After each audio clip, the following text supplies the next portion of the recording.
ఒకటేమో డైరెక్ట్గా భూములు కొనుగోలు చేసి సంబంధిత సబ్ రిజిస్ట్రార్ ఆఫీస్ పోయి సబ్ రిజిస్ట్రార్ ఆఫీసులలో అమ్మిన వ్యక్తి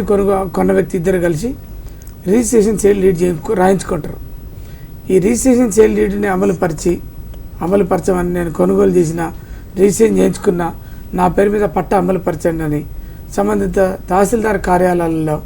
దరఖాస్తులు పెడితే వాటిని బేస్ చేసుకొని ఫామ్ 6 కింద ఆర్వార్లో ఉన్నటువంటి ఫామ్ 6 సెక్షన్ 6 కింద వాళ్ళు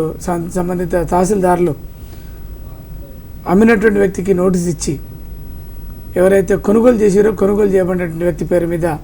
పట్టా బదిలీ చేయటం, పట్టాని అమలుపరచడం, కొనుగోలు చేసినటువంటి ఒక వ్యక్తిని ఆయన పేరుని రెవెన్యూ రికార్డులలో పాహనీలలో చౌపాసులలో నమోదు చేసి ఆయన పేరు మీద పట్టాదారు పాస్ పుస్తకాలు ఇవ్వడాన్నే మనం మొటేషన్ అనేటటువంటి పేరుతోటి రెవెన్యూ భాషలో పిలవటం అనేది జరుగుతాం.